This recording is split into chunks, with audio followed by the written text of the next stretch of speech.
Ce Shabbat est celui qui va nous révéler un des textes dans la paracha, Meshavta ad Hashem Elohecha. J'ai toujours dit que la croyance, la émouna d'un juif, c'est toujours, elle se teste par le jour du Shabbat. Voilà, il ne faut pas aller très loin. Le jour du Shabbat est un jour tellement kadosh, tellement saint, et chaque juive, elle a l'épreuve. Comment observer complètement, totalement le Shabbat.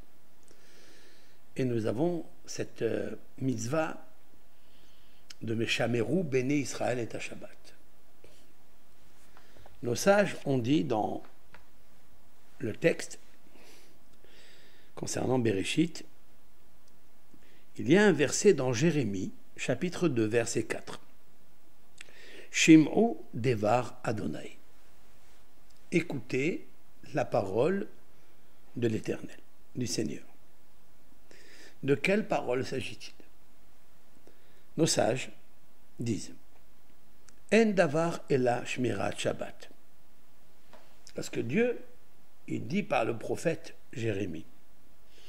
Donc ici on parle après la destruction du deuxième temple.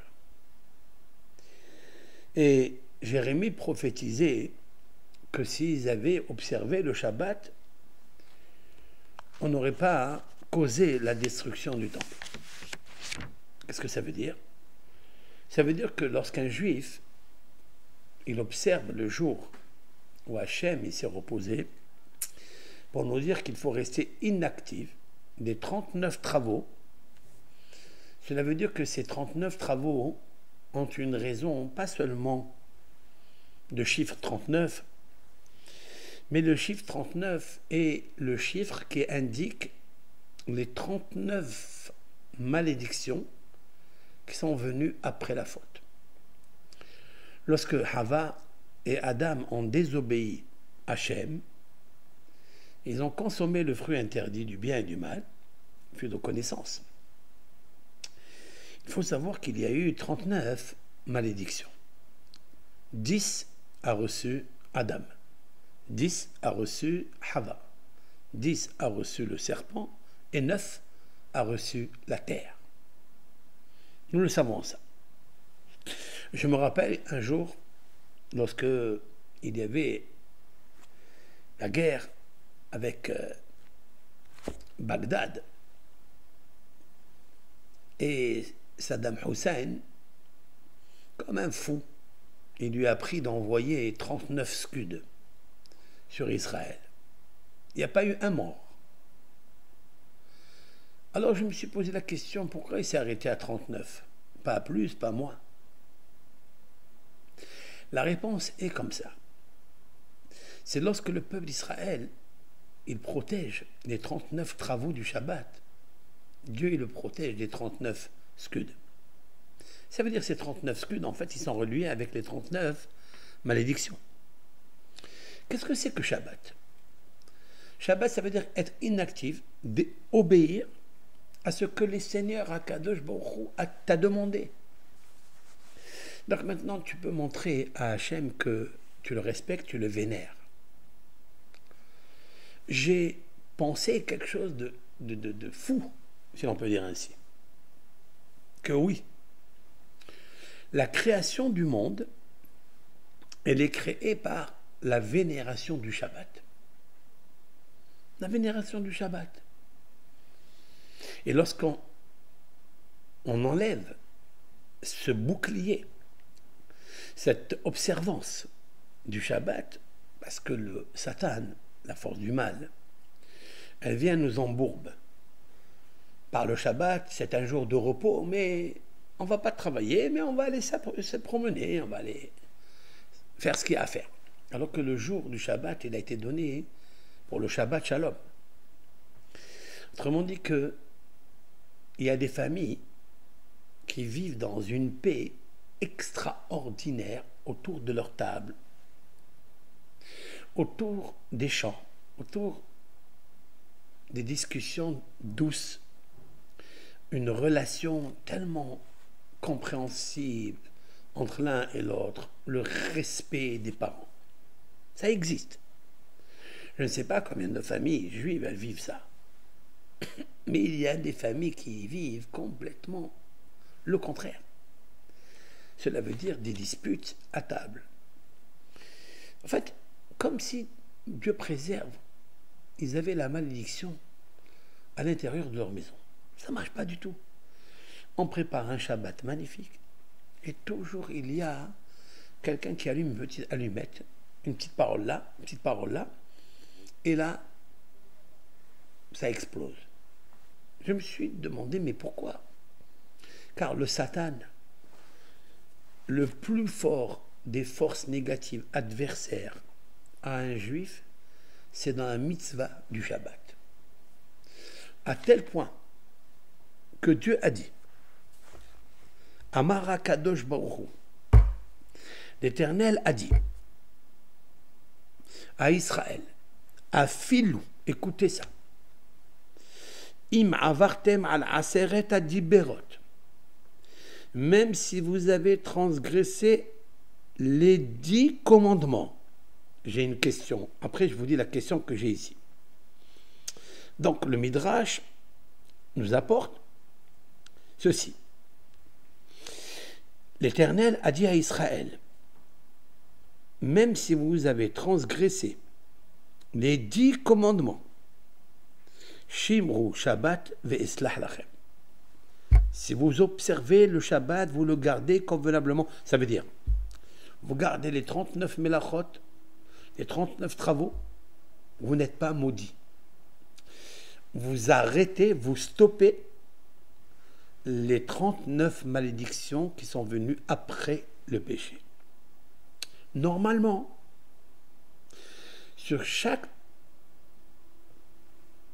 transgression d'une melacha, c'est-à-dire d'un travail interdit Shabbat, la personne doit subir 39 coups, ce qu'on appelle la flagellation. 39 coups. Pourquoi 39 coups?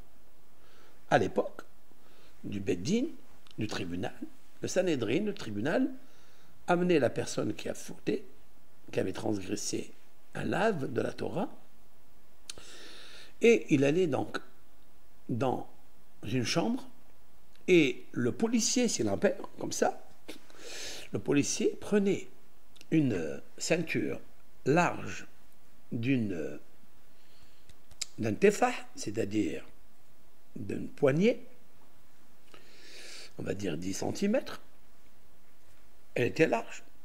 Cette ceinture était fabriquée à base de peau de veau. On prenait, il y a qui disent du bœuf, il y a qui disent du veau, et il l'attachait à un poteau et il le frappait derrière le dos 39 coups. Alors qu'est-ce que ça veut dire? Ça veut dire comme ça. Pourquoi on prenait la peau du bœuf ou du veau? Parce qu'on dit à cette personne un verset qui est marqué dans Ésaïe. Je vais vous le traduire. Yada shor konehu. C'est-à-dire c'est un reproche, une réprimande que le prophète disait au peuple d'Israël.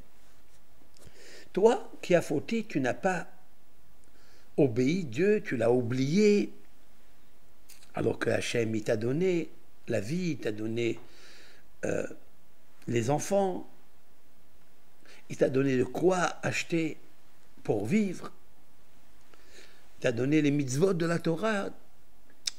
Tu n'as pas compris Dieu. Comment ça se fait? Alors, Yada Shor Koneu. Shor, c'est le bœuf. Le bœuf, il connaît le propriétaire qui l'a acheté. Vous savez qu'il y a des bœufs qui travaillent, qui labourent. Il voit toujours son propriétaire le diriger, le guider et lui donner à manger. Lorsqu'il a fini du travail, il sait où son propriétaire lui pose la nourriture pour qu'il se restaure. Il prend des forces, qu'il se repose, et puis il recommence. Yada, Shor, Koneu. Koneu, ça veut dire celui qui l'a acheté. Vahamor evus be'alav. L'âne, il n'a pas assez d'intelligence pour comprendre que le propriétaire l'a acheté. Il pense que la crèche, là où il mange, il pense que c'est ça l'auteur de sa vie. C'est ça son patron. Ça veut dire que la crèche est la nourrice de cet âne. Donc, Esaïe dit, le bœuf connaît son propriétaire. L'âne pense, comme il n'a pas assez de discernement, il pense que la crèche est son propriétaire, et la nourrice. Israël a ami Lohid Bonen. Israël, il ne me connaît pas et il n'a pas réfléchi qu'est-ce que j'ai fait pour lui. C'est la raison pour laquelle on prend la ceinture de bœuf et elle fait 10 cm et on le frappe sur le dos comme si on lui disait « Pourquoi as-tu oublié Dieu? Tu es moins intelligent et reconnaissant qu'un bœuf qui connaît son patron, son acheteur. Un âne qui au moins reconnaît que la crèche où il mange, c'est sa nourrice. Et toi, ami, toi, mon peuple que j'ai fait sortir d'Égypte, à qui j'ai donné la Torah, à qui j'ai suivi et j'ai sécurisé pendant 40 années dans le désert, j'ai fait rentrer en Eretz Israël. Tu ne penses pas, tu ne réfléchis pas. Alors on prend la ceinture de bœuf à 10 cm. 10 cm, ce sont les 10 commandements. Les 10 cm, c'est les 10 séphirotes. Alors Dieu, il dit, je vais te frapper sur le dos parce que tu as tourné le dos à Hachem. Au lieu de lui donner le visage, tu lui as montré le dos. Dieu, il lui dit, donne-moi ce dos. Et là, je vais te frapper 39 coups parce que tu me rappelles que tu fais partie de Adam Arishon et Hava et le serpent et la terre qui ont été sanctionnés de 39 scuds. 39 malédictions. Comment on éradique, comment on enlève? Grâce à quoi? Il dit à Kadosh Baruch Hu, écoute, tu ne me connais pas. Ok, tu m'as oublié. Tu as fait l'idolâtrie. Premier commandement, c'est « Je suis l'Éternel ton Dieu ». Tu ne sais pas qui je suis, c'est pas grave. Tu as adoré des idoles, c'est pas grave. Tu as juré en vain, c'est pas grave. Tu n'as pas honoré ton père et ta mère, c'est pas grave. Tu as commis l'adultère, c'est pas grave. Tu as tué, c'est pas grave. Tu es convoitise, c'est pas grave. Tous les 10 commandements, c'est pas grave. Mais au moins, observe le Shabbat. C'est tellement puissant. Qu'est-ce qu'il y a dans le Shabbat? Ce Shabbat, nous devons prendre sur nous de réfléchir vraiment, au moins au niveau du bœuf. Au moins. Il connaît son propriétaire. Pourquoi moi je ne connais pas mon auteur, mon géniteur, alors que je sais que je parle, je suis intelligent, je suis sage. Pourquoi je ne transmets pas à mon cœur la faculté de la sagesse pour qu'il puisse quitter la station de l'imbécilité et arriver à une station d'altitude avec l'aide de Hachem pour s'élever et comprendre Dieu qui lui a tout donné. Kadosh Baruch Hu dit à Israël, même si vous avez transgressé les 10 commandements, Shimru Shabbat ve'Islah lachem, j'explique. Les 10 commandements, il y a là-bas aussi observe le Shabbat. Donc il fallait dire autre chose. Il fallait dire, ça c'est ma question, il fallait dire, même si vous avez transgressé 9 commandements, mais vous avez gardé au moins l'observance du Shabbat, les 39 travaux à ne pas transgressé, alors je vous pardonne. Ani eslah lachem, je vous pardonne. Pourquoi il dit 10 commandements alors qu'on a observé le Shabbat? La réponse est la suivante. Même si tu as transgressé toute l'année le Shabbat, toute ta vie, tu as transgressé tous les Shabbats. Mais maintenant, je te demande d'observer un Shabbat convenablement, je te pardonnerai tes fautes.